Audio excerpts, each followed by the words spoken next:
Braces लगाने की correct as क्या है? क्या आप भी अपने दांत सही कराना चाहते हैं, एक प्रॉपर स्माइल चाहते हैं, पर सोच रहे हैं कि ये मेरी एज नहीं है ब्रेसेस की? Hi, this is Dr. Nureen Fatima from Trisa Dental Solutions, and today we'll be discussing the correct age to get dental braces done. Dental braces कराने के लिए सबसे पहले ये देखना पड़ता है कि प्रॉब्लम क्या है। प्रॉब्लम दो तरह की हो सकती हैं। एक जो कि डेंटल प्रॉब्लम, यानी कि हमारे दांत जो है वो थोड़े आगे पीछे हैं या आड़े तिरछे हैं, जो कि हम करेक्ट पोजीशन में लाके अपनी स्माइल को प्रॉपर करना चाहते हैं। सेकेंड प्रॉब्लम जो होती है वो ये होता है कि हमारी जो हड्डी है वो थोड़ी आगे या ज़्यादा पीछे होती है, जिसे हम स्केलेटल प्रॉब्लम कहते हैं।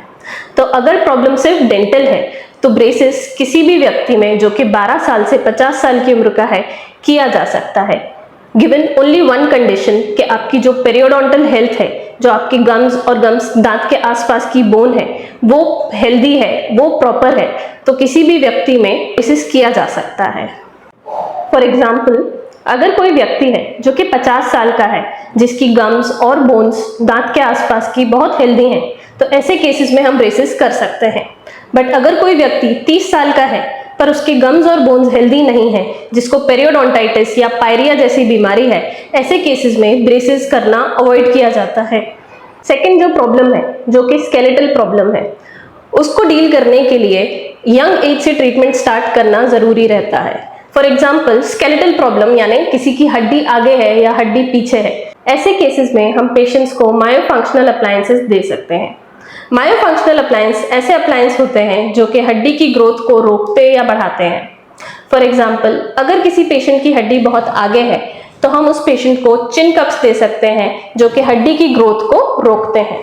या अगर किसी की हड्डी बहुत पीछे है तो ऐसे पेशेंट्स को हम हेड गियर्स दे सकते हैं जो कि एक पुलिंग एक्शन अप्लाई करते हैं हड्डी पे और उसकी ग्रोथ को आगे बढ़ाते हैं। ये जो ट्रीटमेंट है ये 7 से 8 साल की उम्र में आइडियली किया जाना चाहिए, क्योंकि इस एज में जो बच्चा है वो ग्रोइंग एज में रहता है और उनकी हड्डी को मॉडिफाई करना आसान रहता है। अगर यही ट्रीटमेंट डिले किया जाए और बहुत एक लेटर एज में किया जाए तो हम हेड गियर्स या मायोफंक्शनल अप्लायंसेस से ये ट्रीटमेंट नहीं कर सकते।